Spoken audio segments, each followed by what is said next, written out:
ഹാഷ്മി, ഇപ്പോൾ രേവന്ത് റെഡ്ഡിയുടെ മറുപടി കത്തിലെ പരാമർശങ്ങൾ വന്നിരിക്കുന്നു. നീ പോകുമോനെ വിജയ എന്ന പരാമർശം അദ്ദേഹം ആവർത്തിച്ചിരിക്കുന്നു. പിണറായി വിജയൻ പോയി വിശ്രമിക്കൂ, time is over, expiry date ആയി, യുവത്വം റെഡിയാണ് കേരളം ഭരിക്കാൻ, തെലങ്കാന കേരളത്തെ പിന്തുണയ്ക്കും. പിണറായിയുടെ മൂത്ത സഹോദരനാണ് മോദി, പിണറായിയുടെ റോൾ മോഡൽ നരേന്ദ്രമോദിയാണ്. പിണറായി വിജയന്റെ അധിക്ഷേപം ഞാൻ അനുഗ്രഹമായി എടുക്കുന്നു, വയസ്സിനെയും പദവിയും മാനിക്കുന്നു. കേരളത്തിലെ ജനതയോടുള്ള സ്നേഹം കൊണ്ട് മോശമായ ഭാഷയിൽ ഇതിന് മറുപടി പറയുന്നില്ല. ബൈ ബൈ പിണറായി വിജയൻ എന്ന് സ്വന്തം രേവന്ത് റെഡ്ഡി. ആറന്മുളയിൽ നമ്മൾ രമക്കുഞ്ഞുമ ടീച്ചറുടെ പുതിയ ശിഷ്യന്മാർ ഇറങ്ങുന്നുണ്ട്. അവിടെ ഉഡാൻ തുടങ്ങിയിരിക്കുന്നു. ഈ പറയുന്ന കുട്ടിക്കലാശത്തിന്റെ സമയത്ത് മാത്രം കാണുന്ന പ്രത്യേക കലാരൂപമാണ്. ഏതെങ്കിലും തരത്തിൽ ഇൻഹിബിഷനില്ലാതെ ആളുകൾ നൃത്തം ചെയ്യും. അത് ജനാധിപത്യത്തിന്റെ നൃത്തമാണ്. അതിന്റെ ചാരുത നോക്കേണ്ടതില്ല. ആ നൃത്തം ജനാധിപത്യത്തിന്റെ നൃത്തമാണ്. ഷിജോ കൊഞ്ചിരുന്നു. ഷിജോ, ആറന്മുളയിൽ നൃത്തം തുടങ്ങിയോ? ഹാഷ്മി, എസ്കയൻ ജനാധിപത്യത്തിന്റെ ഉത്സവത്തിന്റെ ഏറ്റവും ആഘോഷപരമായിട്ടുള്ള നിമിഷങ്ങളിലൂടെയാണ് ഓരോരുത്തരും കടന്നു പോകുന്നത്.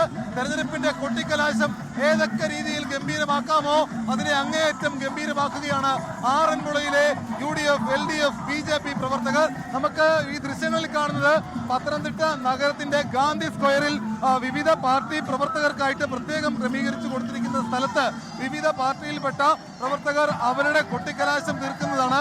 ഇപ്പോൾ ദൃശ്യങ്ങളിൽ കാണുന്നത് നഗരസഭാ അധ്യക്ഷ സിന്ധു വനിലിന്റെ നേതൃത്വത്തിൽ UDFന്റെ വനിതാ പ്രവർത്തകർ, മഹിളാ കോൺഗ്രസ് പ്രവർത്തകർ പോറ്റിയെ കേറ്റിയെ എന്നുള്ള പാട്ടിന് നൃത്തം വെച്ചുകൊണ്ട് നഗരത്തിൽ ആഹ്ലാദം തീർക്കുന്നതാണ് നമുക്ക് ഈ ദൃശ്യങ്ങളിൽ കാണുന്നത്. മാത്രവുമല്ല ഇവിടെ ഈ നൃത്ത ചുവടുകൾ മാത്രമല്ല, ഇതിനപ്പുറത്തേക്ക് ഈ പറയുന്ന പ്രളയം മനുഷ്യനിർമ്മിതമാണ് എന്ന് പറഞ്ഞുകൊണ്ടുള്ള ഒരു ഓഡിയോ ക്ലിപ്പ് പുറത്തു വന്നതോടുകൂടി UDF സ്ഥാനാർത്ഥി അബിൻ വർക്കി ഗാന്ധി സ്ക്വയറിൽ കുത്തിയിരുന്നു കൂടിയാണ് പ്രതിഷേധിക്കുന്നത്. നിലവിൽ UDF സ്ഥാനാർത്ഥി അബിൻ വർക്കി ഒരു ആഹ്ലാദത്തിലേക്കോ അല്ലെങ്കിൽ ഒരു നൃത്ത ചുവടുകളിലേക്കോ പോകുന്നില്ല. ഗാന്ധി സ്ക്വയറിന് മുമ്പിൽ കുത്തിയിരുന്നുകൊണ്ട് UDF പ്രവർത്തകർക്കൊപ്പം കുത്തിയിരുന്നുകൊണ്ട് പ്രതിഷേധിക്കുകയാണ്. അബിനെ, കൊട്ടിക്കലാശമാണ്, വലിയ ആഘോഷ ഉത്സവ അന്തരീക്ഷത്തിലാണ് എല്ലാവരും. പക്ഷെ എന്തുകൊണ്ടാണ് അബിൻ ഇവിടെ കുത്തിയിരുന്നുള്ള പ്രതിഷേധം? അല്ല, 2018 പ്രളയം എന്ന് പറഞ്ഞാൽ അത് കേരളമാകെ ദുരിതത്തിലാത്തിയ ഒന്നാണ്. കേരളം കണ്ടതിൽ വെച്ച് ഏറ്റവും വലിയ ദുരന്തങ്ങളിലൊന്നായിരുന്നു. അതിൽ ഏറ്റവും കൂടുതൽ അനുഭവിക്കേണ്ടി വന്ന ജനതയാണ് ആറന്മുളയിലെ ജനത. അപ്പോൾ ആറന്മുളയിലെ ജനതയ്ക്ക് വേണ്ടിയിട്ടാണ്. കാരണം ആ പ്രളയം കരിമണൽ ലോബിക്ക് വേണ്ടി ഉണ്ടാക്കിയതായിരുന്നു എന്ന് പറയുമ്പോൾ ഞങ്ങൾ പ്രതിഷേധിക്കേണ്ടേ.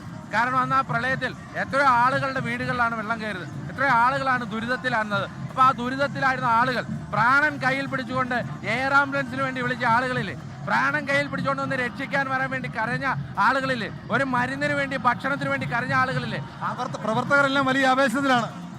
അല്ല, പ്രവർത്തകർ സ്വാഭാവികമാണ്, കൊട്ടിക്കലാശത്തിന് ആവേശമുണ്ടാവും. പക്ഷേ ഞങ്ങളുടെ പ്രയോറിറ്റി എന്ന് പറഞ്ഞാൽ ആ പ്രതിഷേധത്തിന് കൂടിയാണ്. അതുകൊണ്ടാണ് ഞങ്ങൾ ഇവിടെ ഇരിക്കുന്നത്. അവിടെ കൊട്ടിക്കലാശം നടക്കുകയും ചെയ്യും.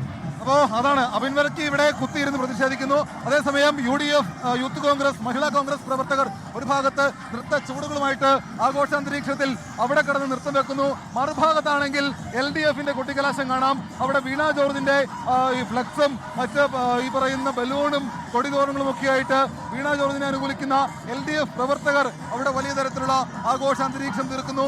അങ്ങേയറ്റം ഒരു ഉത്സവ അന്തരീക്ഷത്തിലാണ് നിലവിൽ ആറന്മുള നിയോജക മണ്ഡലം. മൊത്തത്തിൽ പത്തനംതിട്ട ജില്ലയിലെ 5 നിയോജക മണ്ഡലങ്ങളിലും ഏറ്റവും അധികം വീറും വാശിയും നിറഞ്ഞു നിൽക്കുന്ന ഒരു മത്സരം നടക്കുന്ന, അക്ഷരാർത്ഥത്തിൽ മത്സരം നടക്കുന്ന ഒരു മണ്ഡലം അത് ആറന്മുള തന്നെയാണ്. കാരണം രണ്ട് തവണ അവിടെ ജയിച്ച വീണ ജോർജ് 3ാം തവണ അവിടെ ആ മണ്ഡലം നിലനിർത്താൻ വേണ്ടി ശ്രമിക്കുമ്പോൾ പ്രതിപക്ഷം ഏറ്റവും അധികം ഇക്കഴിഞ്ഞ കാലങ്ങളിൽ സർക്കാരിനെതിരെ ആവേശം സ്വാഭാവികമാണ്. പക്ഷെ അതിനിടയിൽ അത്രയും CSF ജവാന്മാർ എന്തുകൊണ്ടാണ് അത്രയും സാന്നിധ്യം? ഏതെങ്കിലും തരത്തിൽ ഏറ്റുമുട്ടൽ സൂചന വല്ല ഉള്ളതുകൊണ്ടാണോ അതോ അങ്ങനെ ഉള്ളതാണോ? മറ്റ് സ്ഥലങ്ങളൊന്നും അങ്ങനെ കാര്യമായി കാണുന്നില്ല. കോട്ടയത്താണ് നേരത്തെ കണ്ടത്, ഇപ്പോൾ ആറന്മുളയും കാണുന്നു. ഷിജോ,